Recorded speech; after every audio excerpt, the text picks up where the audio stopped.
And talk about what you want to talk about. Call the Jackson Electric Open Line at 672-KROE. That's 672-5763. Now, your hosts on the Jackson Electric Open Lines, Steve Sisson and Floyd Whiting. Good morning and welcome to the Jackson Electric Open Lines. I am Floyd Whiting. I'm here with my friends Steve Sisson, Trevor Jackson, and Madison Danforth. Now, Mr. Aaron Linden, unfortunately, he got caught in Jackson Hole due to the weather. Yeah, well, we're going on a record for not having everybody here. I don't know. Really are. It's not my fault. We really are. I think we're hitting about week 5 or 6. It's at least that. I think it's longer than that. I think we're like 2 months. It's probably longer than that. But Aaron did text me real early this morning, and he said, you know what? I'm going to be back. He said, and when I get back, everything's going to be good. So no worries. We'll get the band back together. Yeah, we'll get the band back together. Dude, we're getting the band together.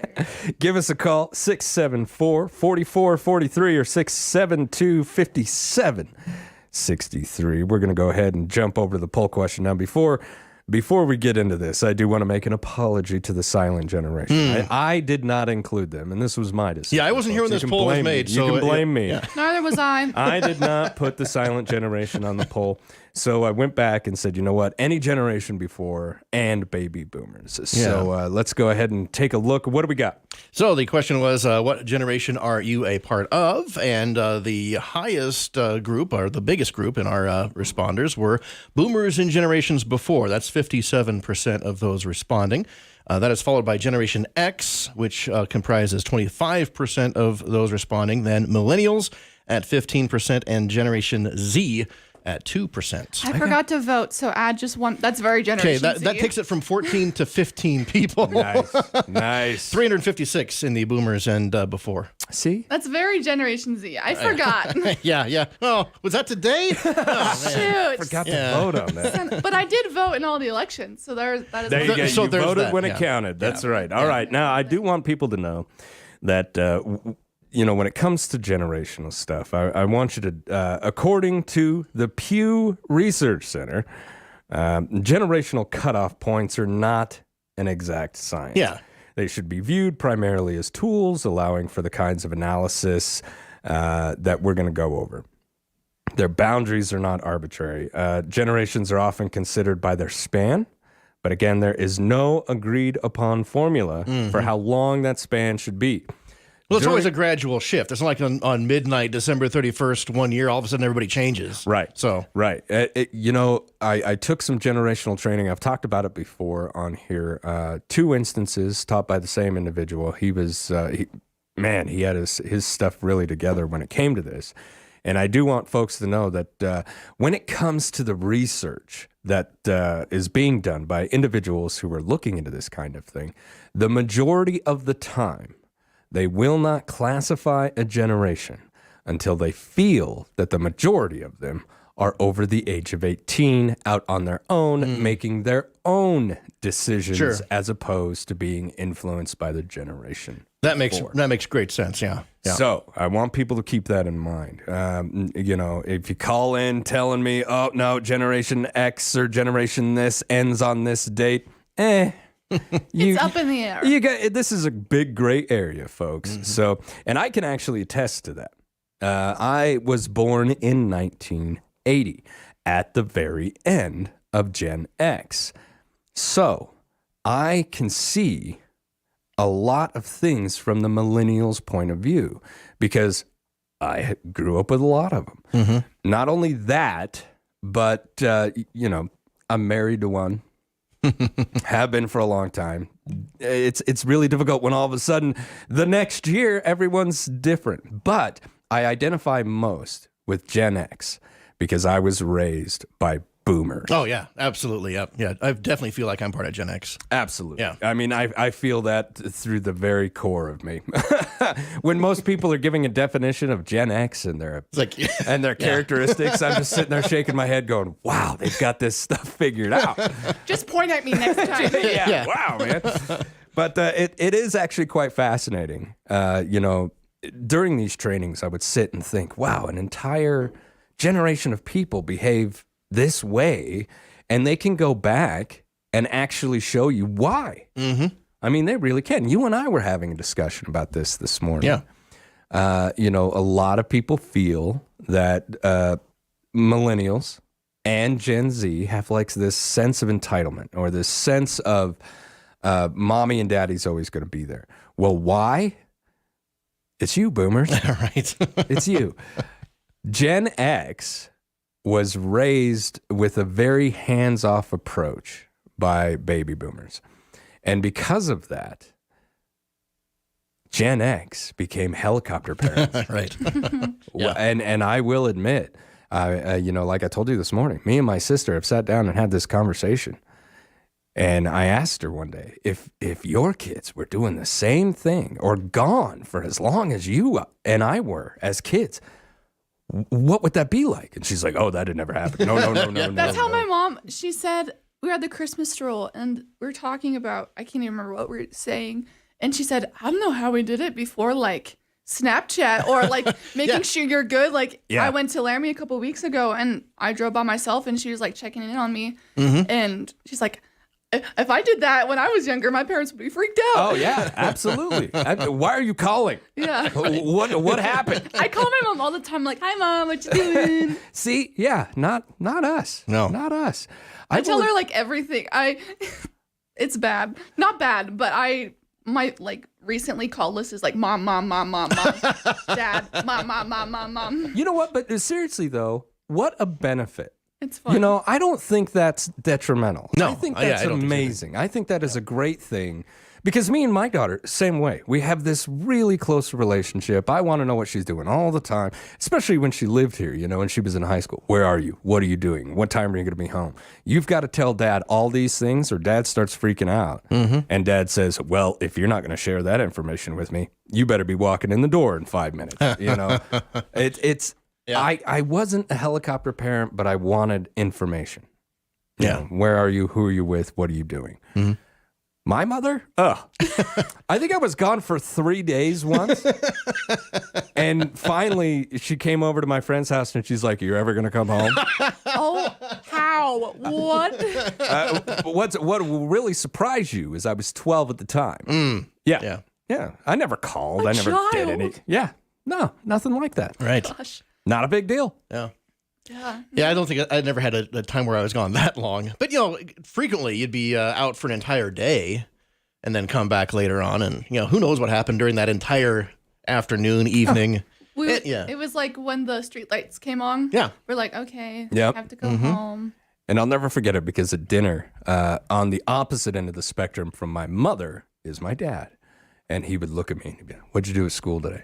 So I would tell him what me and my friends did. And I would watch the boredom just wash over his face. And he was like, well, that's not really what I'm looking for. What did you do in school today? Yeah. You know, and it took me a long time because I was a kid and I didn't understand. Dad doesn't care about your relationships. Dad wants to know what they're teaching. You know, and so it's stark contrast to the information. But my father just... he's got marks on his forehead from rubbing it so much, dealing with me. See, I just tell like stories from school or just whatever that comes in my brain, and my parents just shake their heads. They're like, "Oh man, Yeah. what are you doing?" Yeah. See, okay, I will admit, you know, my daughter, she's a girl and talking about friends and relationships. It's a big deal for her. And I will admit, more than once I'd look at her and say, I don't need to know that. That is exactly what my dad says all the time. I don't need that part of the don't story. need that information, yeah. I don't need that. Just Oh, I relate so much to that one-liner. I'm glad you have friends. I don't want to know anything more than their names. I'm sorry. Yeah. Who they're dating, don't care. Just don't care. But to her, that's life. That's what's going on. That was the big thing from the day, yeah. Yeah. And so it really reminded me of those dinner conversations with my dad where I would just watch the defeat, you know? Where he's like, oh, God, this kid. Where did I go wrong? Oh. He at night, he's like reading the How to Parent book. Yeah, that's no kidding. Well, I'm sure my dad thought that about me many times. Like, what happened? You know, and here's the deal. Every generation that I've been around thinks that the next one is escorting the world to hell in a handbasket. Yes. That's me. It's my generation. You right there. You guys are just loading up too. You're just throwing everything in there. Your generation, I will admit, active. Very active. Now, these are just, before we get into the research that I've done from multiple sources, okay? Because, wow. When you look at generations, when you study what they are and the characteristics of them, they share a lot. And there's a lot of varying information out there. But if you really kind of do enough, you can narrow it down to certain things that, okay, yeah, all of these are popping up. Mm-hmm. So I just want people to know that the information that I'm going to go over this morning is from multiple sources. If you want to argue with them. Plenty of places online you can do that. All right, so the silent generation, the generation before the baby boomers, also known as one of the greatest generations. Mm-hmm. These are the folks that fought against the axis of power in World War II. They went through the Great Depression. They're also known as radio babies or traditionalists. It includes people who were born between 1928 and 1945. Lived through World War II, the Great Depression, and these challenges and experiences really shaped their attitudes as a generation. They tend to have more traditional values. Mm-hmm. They tend to be much more financially prudent. Yes. I'm going to throw in a situation, you better eat everything on your plate. Oh, yeah, and save everything, reuse everything. That's right. Yep. That's right. You don't waste stuff. Mm-hmm. Because they grew up in a time when you ate a squirrel, you were so hungry. Yeah. You know what I mean? Yeah. I mean, they really had, they went through a lot, which made them very determined. The generation is defined by their determination and their resilience. They also have a lot more analog sensibilities, something that your generation, Generation Z, really doesn't have that much anymore. Everything was knobs, switches, twisty wires, vacuum tubes. That was technology back then. The whole world was going to embrace the nuclear energy and everything was going to be great. The old image of the 1950s picket fence and everyone coming back from World War II. That America. The bonds. Right. Well, and it's the image of that America, that perfect 1950s America that everybody really to this day still celebrates. Yeah. It's like on Back to the Future when they have that poster. It's like, welcome home. And it's just the perfect family. The perfect little nuclear family. Yeah. Yep. Exactly. And that was the world of tomorrow for them. They have a strong sense of fairness, which I could understand after everything that they'd gone through. Mm-hmm. And they actually share a lot of what's called the builder traits, i.e. the society and the world and the economy that we are currently living in was developed. Its foundations are with this generation. They're coming out of the Great Depression. They had to recover from everything financially. They had to basically build that world. And so they are the foundations of where we are. All right, and we got a caller. Go ahead. You're on the Jackson Electric Open Line. Yeah, and another beautiful day in Sheridan County. Absolutely. Regardless of snow is pretty. It is. At least it means there's going to be a little bit of moisture this spring, I hope. That would be good. Anyhow, talking about your generation and stuff like that, my dad was born in 1913. When he was 16 years old, my grandfather needed to power his coal mine that he opened in 1926. And he heard about a steam tractor for sale in Roundup, Montana. So he put my dad and his friend on the train and sent him to Roundup. And they drove that steam tractor from Roundup, Montana to Sheridan, Wyoming. Wow. As a power source for that mine so they could run a generator. That's a long trip. How long did that take? 2 weeks. Oh my goodness. Oh my gosh. What? And when you look at some of the stuff that our dads and grandfathers did, and even myself, and then see some of the things people complain about now. It's like you ain't seen nothing. And that kind of determination and everything, and of course it was also survival, because if you didn't do that stuff, there wasn't the attitude to get now that if you don't survive or you're not successful, Uncle Sam will take care of you. And why worry? Well, and when it comes to generational discussions, I do hear that a lot, that everyone's like, we went through this, we went through that. We have to keep in mind that even we're all the same species. We're all the same people. If our children went through the same thing that we did, they would be the same people that we are. They face different challenges. They face different things in the world that we have built for them. And I was about to mention that, because you had when the planes hit the trade towers, you had people then of the next generation, you might say, that ran toward the trouble, not away from it. Absolutely.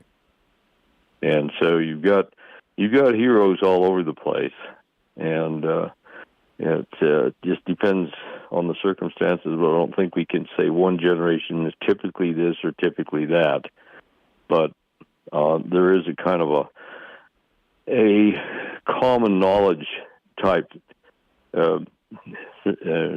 thing that sort of takes over, and a lot of people fall back on that rather than expend the effort to try to figure out a solution to the situation they find themselves in. So, and we have to keep in mind the helicopter government, as opposed to the helicopter parents, and produces a different sort of individual in many cases. Yeah.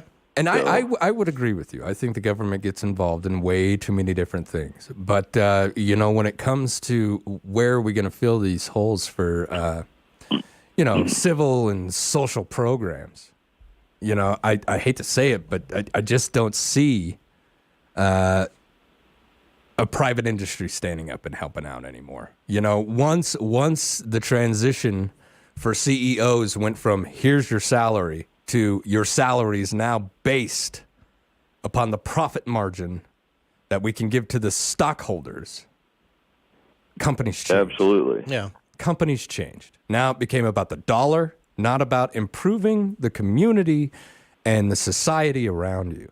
Back in the day, I think a lot of large companies in this country used to step up a lot more than what they do now.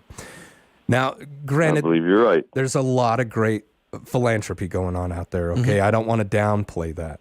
But at the same time, it's hard to keep up. It's really hard to keep up. We got massive population increases. And the poverty is just off the scale in many different parts of this nation. Even food crisis. Yes, it is difficult to keep up with that. So I do want to acknowledge that, but I honestly do feel that private corporations do not do as much as they used to. Even now, in an economic crisis, the majority of these big companies are showing record profits because they know most of us are just going to look at Capitol Hill and say, it's your fault. Yeah. Blame the government. They support you in blaming the government. Because it's the easiest. Not only that, but it hides my bottom line. Well, I was hoping that we could see more. I have to admire Senator Enzi, who was in there, and we had quite a conversation. He called one time, and we had quite a talk about these things, and he explained his 80-20 philosophy. If he could get, if he would let the other side let him have 80%, he would let them have 20% of whatever it is that they were working on. And it was a compromise, and I can't see that happening an awful lot, or as often or as much with the politicians we have. But I think our senators at least are trying more so than a lot of the others that are so focused on trying to get their agenda across without even listening to the other side and, doing that compromise. Absolutely. I would agree with you on that. You should be an American first and a party member second. On that, we got to take a quick commercial break, brother. Thank you. All right, this has been the Jackson Electric Open Lines on 930 KROE, 103.9 FM. Stick with it.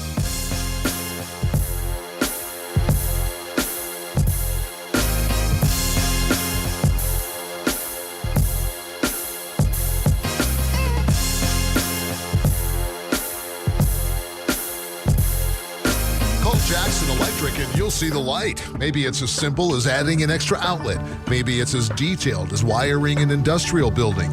Maybe it's high-efficiency LED lighting or fire alarm system or phone system installation and repair. Maybe it's data system wiring, irrigation wiring, or electric motor sales and repair. Commercial, residential, industrial, agriculture, above ground, below ground. Call Jackson Electric and you'll see the light. 1851 North Main in Sheridan.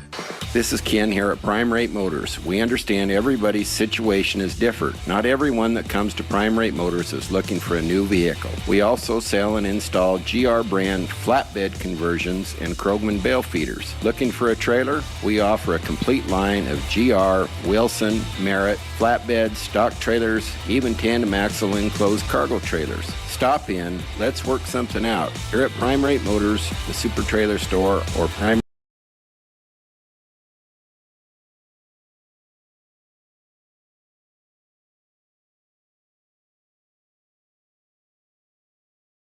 Dear Christmas Wish, I know a retired veteran currently on Social Security disability. He was recently diagnosed with an inoperable brain tumor, in addition to the back injuries and knees that are in need of replacement. He has no family nearby, and when asked, he said he would be happy with some groceries or a basket of fruit, and he could really use some help and to know someone cares, especially through the holidays. If you'd like to donate and help, visit SheridanMedia.com, click on our Christmas Wish campaign and donate button, and thank you to our community partners, Allos Chiropractic, First Federal Bank and Trust, Heartland Kubota, Advanced Auto Body, A-Line Roofing and Exteriors, Wyoming Corporate Office, and Odell Construction. Want to give a gift that is sure to please? Hi, Kurt Smith here for the Sheridan Commercial Company. Now it's easier than ever to purchase a gift card from the Sheridan Commercial Company. No expiration dates, no service fees, and any amount from $5,000 to $5,000 if you want. These gift cards are great for employees, clients, friends, neighbors, family members, and even the postman. So come in today for a gift that will be sure to please and never disappoint. A gift card from the Sheridan Commercial Company at 303 Broadway. True value. Help is just around the corner. This week on the Weekend Sports Wrap podcast, Christian Pulisic takes one right to the gonads, the old twig and berries, but for America. Gets the game-winning goal against Iran in the process that sends the United States national team into the knockout rounds. We talk about that. Plus, Russell Wilson seen getting yelled at by one of his defensive teammates. We talk about that, as well as the rest of the weekend slate in the NFL and all the other football news and notes, plus a bunch more. You can listen to all of it on the Weekend Sports Wrap podcast on SheridanMedia.com or wherever you get your podcasts.